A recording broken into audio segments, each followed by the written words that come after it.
Hey there, everybody. My name is George. I'm the founder here at Extension Ecom, and we're actively supporting over 30 businesses with their growth on the Amazon platform. And today I'm going to be talking about how to utilize Helium 10 to grow your Amazon sales. So there's a couple best use cases. First is going to be Cerebro. You can utilize it for keyword research to help improve your SEO, which is going to help you index for more terms, rank better, and be more relevant within your PPC and just drive more sales.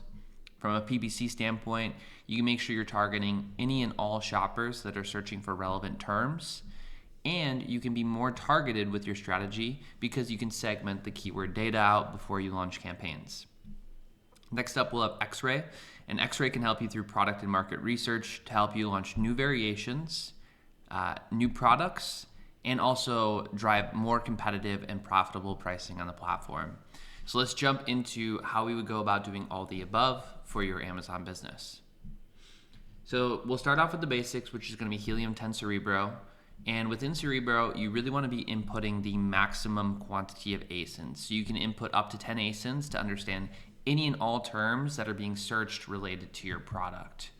The next thing you can do is input your product to understand what terms you're currently ranking on, and you can utilize that to drive your strategy for it as well. So let's navigate quickly over to Cerebro here.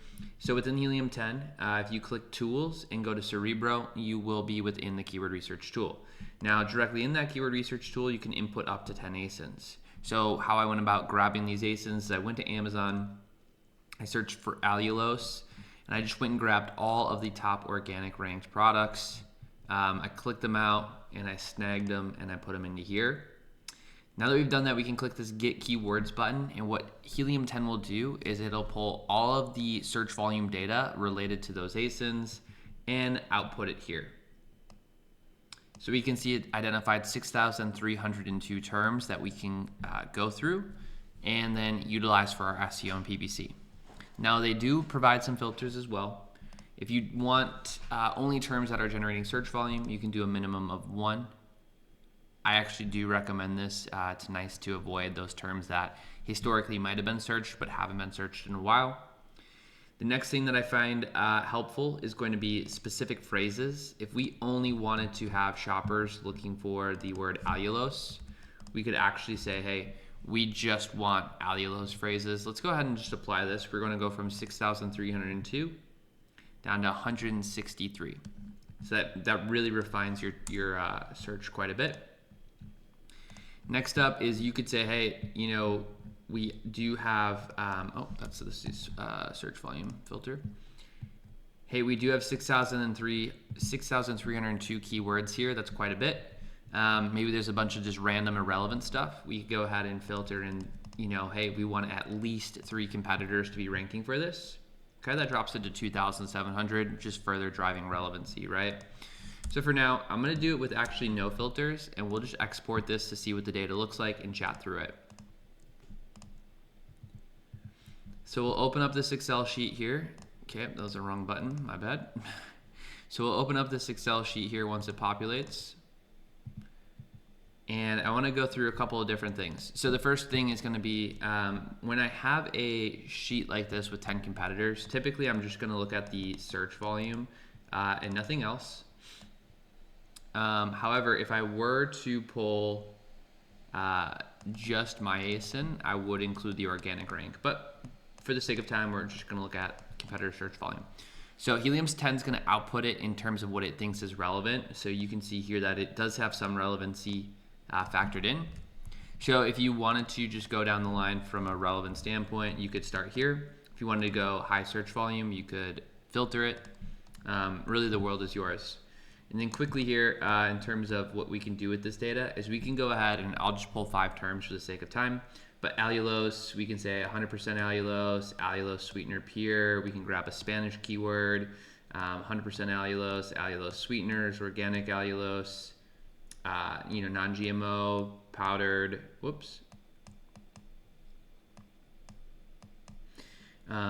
can see sweetener powder sweetener, 5-pound, organic, allulose, sweetener, misspelled keyword. We don't want the brand misspelled keyword, right? Then we can copy these and we can start to, utilize them to build out PPC and SEO strategies, but that would be a different video. So let's navigate back into the live PowerPoint, not live PowerPoint. And let's talk about the difference in a listing from an SEO driven listing versus a listing that's just kind of thrown together. So I grabbed just a random monk fruit listing, very, very similar, monk fruit, allulose. They're just sugar substitutes. And you can see here that this isn't really a keyword driven listing. You know, they're lacking on character count, which is this right here, 155 characters. You can have up to 200. You know, these bullets can have up to 500. They're kind of at the bare minimum. They're not including a ton of, you know, search terms. And then when we go ahead and we take a keyword driven approach, we can still that these are still in general, you know, similar messages we're communicating to the market. Natural sweetener, 100% pure natural sweetener, creates great taste, zero glycemic index, etc. We didn't do the 100% satisfaction guarantee. You can get in trouble with Amazon. And then what we did is we went ahead and just littered it with good quality keywords in a way that flowed, made sense, was grammatically correct, etc. And we highlighted those in green. Now what you're going to do when you have a listing like this is you're just going to cast a much wider net. You're going to generate a lot more traffic for the business, and overall you're just going to grow sales. Next up is PPC built from the keyword research. So then what we can do is we can take those keywords we just found when doing our search and we can input them into some PPC structure. Now this was just quick mock for the video. You can go more niche, you can go more broad, etc. But now we're going after shoppers that are phrases that are actively being searched by shoppers, and we can look to drive our paid traffic via these. And then on the right hand side here we have monk fruit sweetener no erythritol. So I did a reverse ASIN search, and this was just for one specific ASIN, this ASIN here actually, and they were ranked 45 for the monk fruit sweetener no erythritol term. That's pretty good. You know, 45 is probably somewhere on page 2. For 20,000 searches, you know, that's pretty high ROI, if you go from page 2 to page 1. So here you might want to do a specific ranking campaign, and overall you can just use this keyword research to better drive your PPC strategy rather than kind of guessing at what terms you should be appearing on, rather than just utilizing an auto, etc.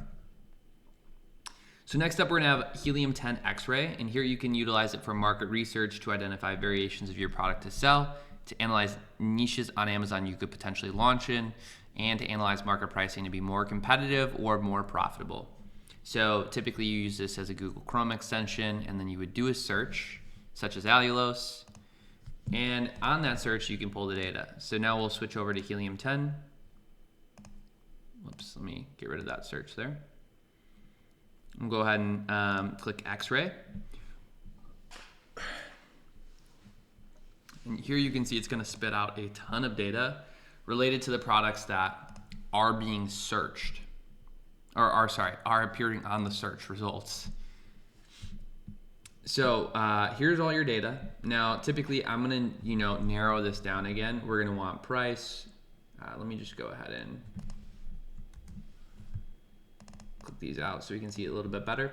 So we're gonna want price. Personally, I go based on revenue, so we can delete the sales, we can delete the recent purchases. You don't necessarily need the title character count. We do have the BSR, but we can delete that for now. We don't need the region for now. Active sellers, we're not gonna look at. We do want the ratings, we do want the reviews, we do want the fees. Don't really care about the image, review velocity, buy box, category, size tier, fulfillment. Dimensions are helpful, weight is helpful, and then we can get rid of basically everything else. So now with this data is we can start to analyze the market. And what that analysis is going to look like, well, we have variation or market analysis here. So this is going back to that allulose, and this is looking at child ASINs in the 2-pound category. So you can see here the weight are all 2 pounds. And we're just doing a general analysis. Should we launch a variation of allulose that's 2 pounds? You can see here that, allulose in general is a $3 million plus market based on the parents, which again, the parent ASIN is going to be all the different variations, so the different sizes. If you have a 2, a 3, and a 5 pound, it's going to be all included. Got about 1.5 million driven to the child. So these 2 pounders are specifically driving about 1.5 million on an annualized basis. And then you have about 72% margins prior to, COGS and ads, meaning that there is some potential here, right? As long as your costs are probably around 20 to 30%, your ads are around, the remainder 40 to 50%, you're in a healthy spot to push via paid ads to then drive organic sales and repeat buyers. Then said about 4.4 ratings, 2,500 reviews. That's not that difficult of a market to break into relative to all markets on Amazon. So overall, pretty solid, variation to launch on. If you don't have allulose currently, right? If you didn't have a 1 pounder, then you could say, hey, in general, this looks like a good market for me. I want to go ahead and launch, or, this isn't a market I'm interested in. So you can really use it for either or. If you're currently selling, you can look at variations, whether that's flavor, whether that's scent, whether that's size, etc. Or if you're looking to launch brand new product line, right? Maybe you sell xylitol and you're looking to launch allulose. Well, then this could be data that's favorable to doing so. Next up is going to be pricing analysis. So we're going to see a lot of those competitors in the market, and this is specifically for xylitol. And we can kind of go down the list and see where people are priced at. We can see where we're priced at, right? So if we were Nature Bell here at $29.95 on an 80-ounce product, 0.37 per ounce, they could, if they're having profitability issues, they could probably move their product from $29.95 to $34.99. They would still be the fourth cheapest in the market here. Their price per ounce would go up significantly, and that just allows for more margin when the sale goes through. Same if you were, Health Garden at the 160 ounce here, you have a lot of room to move up. They could probably move to $69.99, still the third cheapest in the market, still probably generating sales, right? So those are things to think about when utilizing X-ray. And overall, that's just two ways that you can use Helium 10 to drive sales. So quick recap here.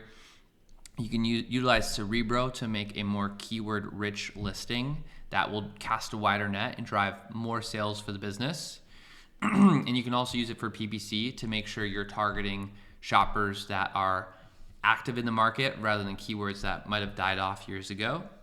And you can utilize it to take a rank-based approach and identify what terms have a statistically significant sample size of searches that if we were to win on, we would generate a ton of sales. And you want to take into account that you're already on page 2 or page 3. You probably don't want to go after something that's ranked 300. And then for Helium 10 X-ray, you can look at, hey, what variations should I launch to continue to grow the business? Because some people just aren't going to want to buy a 1 pound product. They're going to want to buy a 2 pound or a 3 pound. Some people aren't going to want a red colorway. They're going to want a yellow colorway. Some people aren't going to want sour pink lemonade. They're going to want strawberry lemonade. And that can just help generate more sales for you on a pre-existing listing. And it can help you launch new products, right? So let's say you've taken up every single variation of, sour pink, lemon, all the different energy drink flavors. Well, maybe now it's time to launch in the, electrolyte space, and you can analyze that, which we're seeing a lot of brands do, which we're seeing Ghost do. And then you can also look at, hey, we're just not profitable anymore. How can we, what price could we realistically increase to while staying competitive? That will allow us to improve our margins. And on the flip side, hey, we're just not converting often enough. What price should we decrease to in order to be more competitive within the market? Overall, if you utilize these strategies, you will grow your business. And if you don't have time to utilize these strategies, you can reach out to us and we can support you. Thank you for listening and have a wonderful rest of your day.